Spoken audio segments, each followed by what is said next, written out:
Hello students, this is one of the important concept called threshing. Threshing exactly होती क्या है, मैं एक एग्जांपल के थ्रू आपको समझाने की कोशिश कर रहा हूँ। देखो यार, इस लेक्चर को पढ़ने से पहले एग्जैक्टली ये लास्ट टॉपिक है मेमोरी मैनेजमेंट का। इस टॉपिक से पढ़ने के पहले आपको पूरा पेजिंग का नॉलेज होना चाहिए, पूरा सेकेंडरी मेमोरी क्या होती है, मेन मेमोरी क्या होती है, पेजेस क्या होते हैं, फ्रेम्स क्या होते हैं, या फिर पेज रिप्लेसमेंट एल्गोरिथम की ज़रूरत क्या होती है, पेज फॉल्ट्स क्या होती है, ये सारा आइडिया होना चाहिए। Then you will easily understand this topic. So I am starting now. Okay fine. एक बात बताइए, सबसे इम्पॉर्टेंट जो एस्पेक्ट होता है आपकी मेमोरी हायरार्की में वो होता है मेन मेमोरी। कहीं ना कहीं एक बात बताओ, आप जो भी एग्जीक्यूशन करते हो वो किसकी हेल्प से करते हो? मेन मेमोरी की हेल्प से। मेन मेमोरी को हम लोग क्या बोलते हैं? पीएस बोलते हैं। और ये आपका किस में डिवाइड होता है? फ्रेम्स में डिवाइड होता है, ठीक है। और हमेशा ध्यान दो, जो मेन मेमोरी का साइज होता है as compared to secondary memory बहुत कम होता है। जब भी आप लोग लैपटॉप परचेस करने जाते हैं, आपने कभी देखा कि 500 GB की रैम है? RAM is nothing a main memory. कभी देखा है? नहीं ना। हार्ड डिस्क हमेशा बड़ी होती है, वो आपकी सेकेंडरी मेमोरी होती है, उसको आप लोग बोलते हैं LAS, ठीक है। तो कहीं ना कहीं देखो, LAS में नंबर ऑफ पेजेस होते हैं, ये चीज़ भी आपको मैं ऑलरेडी बता रहा हूँ कि पेजेस में डिवाइड होते हैं। बाय डिफॉल्ट अगर कहा जाए, memory is divided into cells. Cells में आपकी इंस्ट्रक्शंस होते हैं, इंस्ट्रक्शन बाइनरी सीक्वेंस होता है, मीन्स 0 to 0 1 की फॉर्म में सब कुछ होता है। एक बात बताओ, forget about this topic threshing में जनरल सा एक पहले कॉन्सेप्ट आप लोगों को बता रहा हूँ। देखो, हमेशा जब भी हम कुछ भी करें, हमारा टारगेट क्या है कंप्यूटर के अंदर? R target. What is R target? R target is to utilize what? चलो, यूटिलाइजेशन इंक्रीज करना है किसका? सीपीयू यूटिलाइजेशन को बढ़ाना है, ये हमारा टारगेट है। वो कैसे बढ़ेगा? By increasing the degree of multi programming से बढ़ेगा। डिग्री ऑफ मल्टी प्रोग्रामिंग एकदम कॉन्सेंट्रेशन के साथ आप लोग देखो, डेफिनेटली ये टॉपिक समझने वाला है। मतलब सीपीयू यूटिलाइजेशन हमारा टारगेट है। सीपीयू यूटिलाइजेशन का मतलब है कि एक टाइम पे सीपीयू को बहुत सारे लोग एक्सेस करें। तो डिग्री ऑफ मल्टी प्रोग्रामिंग का भी मतलब क्या है? एक टाइम पे मल्टी प्रोग्रामिंग मतलब कई प्रोग्राम एग्जीक्यूशन एक साथ हो रहे हैं, तो डिग्री ऑफ मल्टी प्रोग्रामिंग है। ये बात आपको समझ में आ रही? तो हमेशा हमारा टारगेट रहता है यूटिलाइजेशन बढ़ाना है सीपीयू का। तो हमेशा ध्यान दो कि आपका जो सीपीयू होता है वो क्या जनरेट करता है? Logical address. मतलब एग्जैक्टली वो इंस्ट्रक्शन की इंफॉर्मेशन, उसको जो भी डेटा चाहिए होता है उसको कहाँ मिलता है? मेन मेमोरी मिलता है। मेन मेमोरी वो डेटा कहाँ से आता है? सेकेंडरी। ये सब चीज़ें ऑलरेडी मैं आप लोगों को पढ़ा चुका हूँ।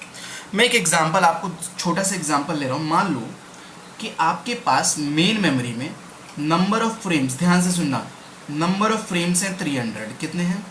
300, ठीक। और इस समय करंट टाइम पे पहली सिचुएशन, केस 1, ध्यान से देखना। केस 1 में क्या है कि सीपीयू ने कहा कि मैं एक टाइम पे नंबर ऑफ प्रोसेसेस जो है एग्जीक्यूट कराऊंगा। ध्यान से सुनना, नंबर ऑफ प्रोसेसेस एग्जीक्यूट कराऊंगा, मान लो 50। मैं 50 प्रोसेसेस को एग्जीक्यूट करा रहा हूँ। एक टाइम पे 50 प्रोसेसेस एग्जीक्यूट कर रहे हैं। और वन प्रोसेस में, ध्यान से सुनना, वन प्रोसेस में मान लो कि 6 पेजेस हैं, ठीक है। इतनी बात समझ में आ रही? ठीक। मतलब जो LAS है, LAS का मतलब स्टार्टिंग में जो आपका प्रोग्राम होता है या कोई भी प्रोसेस, मतलब प्रोग्राम अंडर एग्जीक्यूशन, मतलब आपका जो प्रोसेस होता है वो कहाँ स्टोर होता है? LAS में स्टोर होता है। किसकी फॉर्म में स्टोर होता है? पेजेस की फॉर्म में होता है। मान लो आपके LAS में 6 पेजेस अवेलेबल हैं, ठीक है। टोटल नंबर ऑफ फ्रेम्स आपके पास मेन मेमोरी में कितने हैं? ध्यान से सुनना, एक प्रोसेस की बात कर रहा हूँ। एक प्रोसेस में कितने पेजेस हैं? 6 पेजेस है। Please try to concentrate. Number of frames कितने मेरे पास मेन मेमोरी में? 300। और मैं एक टाइम पे नंबर ऑफ प्रोसेसेस कितने चला रहा हूँ? 50 प्रोसेस। तो हर एक प्रोसेस को, ईच प्रोसेस will get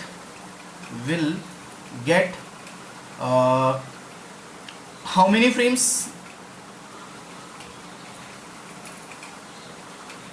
अगर आप लोग 300 को 50 से डिवाइड कर दोगे तो टोटल आपके फ्रेम्स आपको पता चल जाएंगे। कितने फ्रेम्स आ रहे हैं?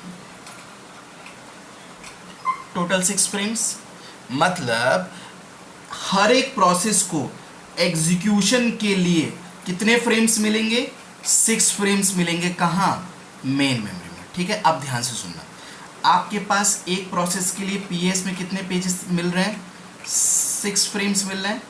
और LAS में भी एक प्रोसेस को कितने एग्जीक्यूशन चाहिए, मतलब कितने पेजेस चाहिए, 6 पेजेस चाहिए। तो एक बात बताओ, यहाँ पर नंबर ऑफ पेज फॉल्ट्स कितने आएंगे? इसलिए मैं कह रहा हूँ पिछले वाला जो टॉपिक है पेज रिप्लेसमेंट एल्गोरिथम पढ़ के आओ, तभी ये समझ में आएगा, उन्हें समझ नहीं आया।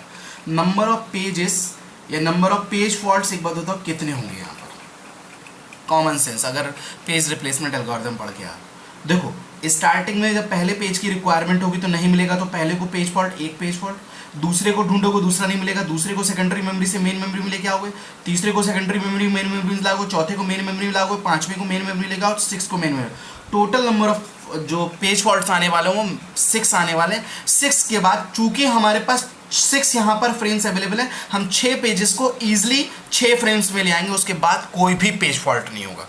ये बात समझ में आ रही है? टोटल पेज फॉल्ट होंगे 6 पेज फॉल्ट्स होने वाले हैं। इतनी बात समझ में आ गई। अब हमने क्या कहा कि भाई हमें तो CPU यूटिलाइजेशन बढ़ाना है। CPU यूटिलाइजेशन का मतलब ये है कि एक टाइम पे नंबर ऑफ प्रोसेसेस जितने एग्जीक्यूशन हो रहा था हमें उसे बढ़ाना। पहले हम कितना एग्जीक्यूट कर रहे थे, 50। अब मान लो कि मैंने नंबर ऑफ जो प्रोसेस की संख्या है, प्रोसेस के नंबर है, बढ़ा दिए। अब मैं कह रहा हूँ कि मैं 100 प्रोसेसेस को एग्जीक्यूट कर दूँ। तो एक बात बताओ, ईच प्रोसेस को कितने फ्रेम्स मिलने वाले हैं? अगर 100 से डिवाइड करोगे 3 फ्रेम्स मिलने वाले हैं।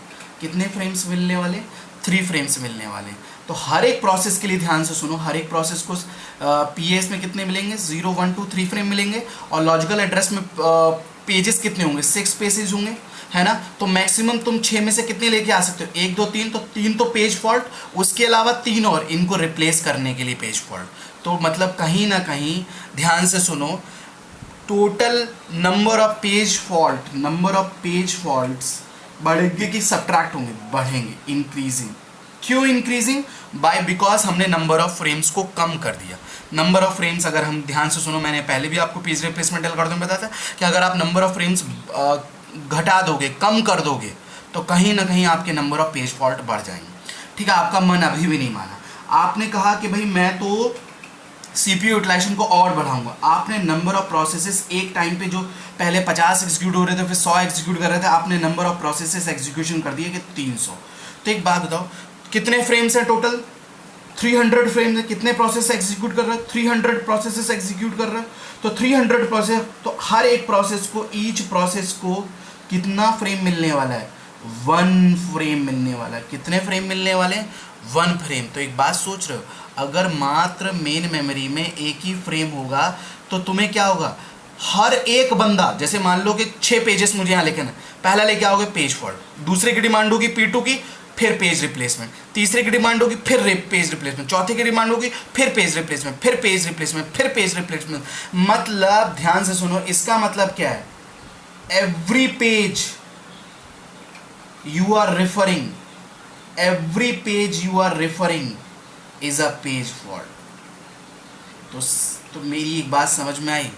हम लोग अगर ध्यान से सुनो, इस ओवरऑल आइडिया समझो, व्हेन भी ध्यान से सुनो कि जब जब हम CPU यूटिलाइजेशन बढ़ाने की कोशिश करते हैं, स्टार्टिंग में तो क्या है, नंबर ऑफ पेज फॉल्ट्स कम है, डिग्री ऑफ मल्टी प्रोग्रामिंग अच्छी चलेगी। लेकिन क्या होगा, कुछ देर बाद अगर हम और CPU यूटिलाइजेशन बढ़ाएंगे तब problem, number of page fault बढ़ेंगे। और अगर CPU यूटिलाइजेशन बढ़ाएंगे तो पेज फॉल्ट, सब केस में पेज फॉल्ट आएगा। और जब पेज फॉल्ट आएगा तो हमें बार बार पेज रिप्लेसमेंट, यहाँ देखो 3 फ्रेम है तो कुछ कम पेज रिप्लेसमेंट, यहाँ हर एक बार पेज रिप्लेसमेंट कर रहा है, तो कहीं ना कहीं प्रॉब्लम आने वाली है। तो इसको अगर मैं थ्योरेटिकल वर्जन में समझाऊँ, प्लीज़ अंडरस्टैंड द आइडिया। मैंने अभी तक आप लोगों को क्या समझाया है कि simple, when you want to increase the CPU utilization, for that you need to increase the multi-programming। by increasing the multi-programming क्या होगा? नंबर ऑफ पेज फॉल्ट्स भी बढ़ेंगे, तो कहीं ना कहीं प्रॉब्लम बढ़ेगी। देखो मैं इसको थोड़ा सा थ्योरी रिप्रेजेंट कर रहा हूँ, ध्यान से देखो। जो मैंने आपको पढ़ाया वही लिखा हुआ है, इसलिए आप लोग यही एग्जाम में लिखेंगे अगर किसी को थ्योरेटिकल वर्जन चाहिए।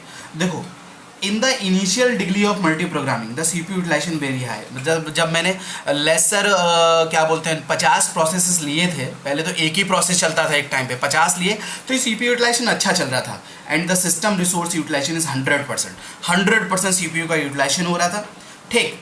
And if you further increase the degree of multi programming, जैसे जैसे मैं नंबर ऑफ प्रोसेसेस को बढ़ाता गया, the CPU utilization are will will एक सिचुएशन आएगी the CPU utilization will drastically fall down. Fall down क्यों होगा?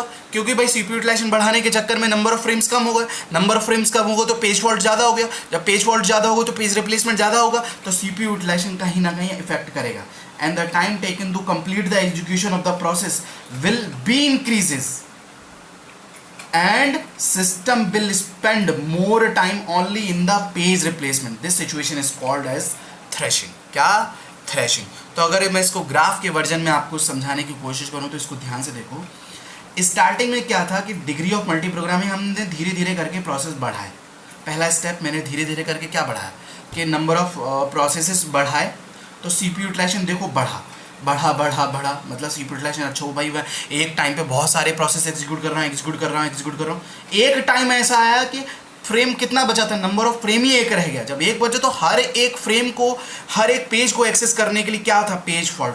तो आपका क्या हुआ, सीपीयू यूटिलाइजेशन ड्रास्टिकली जो डाउन हो रहा है उसे बोलते हैं थ्रेशिंग। बात इतनी समझ में आ रही है कि नहीं आ रही है? एक चीज़ और देखो, तो कॉज ऑफ थ्रेशिंग क्या हुआ, high degree of multi programming करो कोई प्रॉब्लम नहीं, लेकिन high degree of multi programming के केस में हमें पहले तो स्टार्टिंग में फ़ायदा होगा, लेकिन जब हम हद से ज़्यादा बढ़ जाएंगे तो हमारा क्या हो जाएगा, थ्रेशिंग का कॉन्सेप्ट हो जाएगा।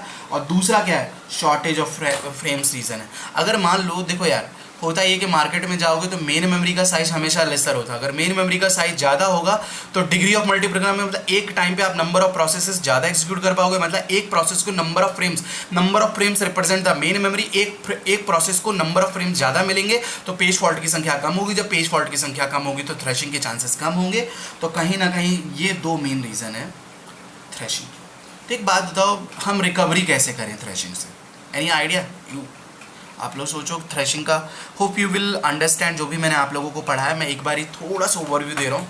Simple, in the starting age अगर आपके नंबर ऑफ प्रोसेसेस कम होंगे तो कहीं ना कहीं, स्टार्टिंग में तो एक ही प्रोसेस था। देखो जब स्टार्टिंग हुई थी सिस्टम्स की तो हम लोग एक प्रोसेस को एग्जीक्यूट करते थे। जब एक प्रोसेस को एग्जीक्यूट करते, you want to utilize the CPU, आपने उसी सीपीयू में 10 प्रोसेसेस को एग्जीक्यूट किया, कुछ नंबर ऑफ फ्रेम्स कम हो गए हर एक प्रोसेस के लिए। आपने 50 प्रोसेसेस को एग्जीक्यूट किया, अब नंबर ऑफ फ्रेम्स कुछ और कम हो गए, क्योंकि मेन मेमोरी का साइज तो घट बढ़ नहीं रहा है। हम मेन मेमोरी के अंदर प्रोसेसेस ज़्यादा स्टोर करा रहे हैं भाई।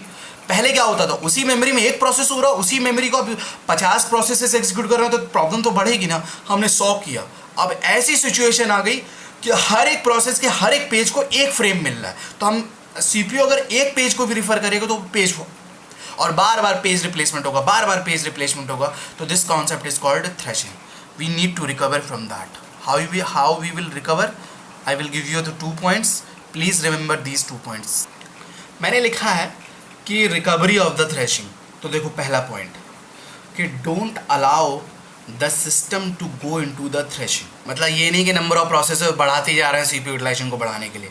And instruct the long term scheduler. एक बात बताओ, तुम लोगों को याद है जब मैंने आप लोगों को प्रोसेस स्टेट डायग्राम पढ़ाया था, प्रोसेस स्टेट डायग्राम बताया था कि who is responsible to bring the new process to ready state, long term scheduler. तो instruct the long term scheduler not to bring the new process into the memory after point of lambda. जो मैंने यहाँ पर आपको graph में एक point दिखाया ना, इस पॉइंट को बोलते हैं लैम्डा। मतलब इस पॉइंट पे आप कभी भी ध्यान से दें, इस पॉइंट के बाद आप नंबर ऑफ प्रोसेसेस को इंक्रीज मत करो। जैसे यहाँ पर पहुँच जाओ, ये आइडिया लग जाता है, ठीक है। सेकंड पॉइंट है allow the system to go into the thrashing में जाने दो। पहला तो ये पहले ही से बचा लो।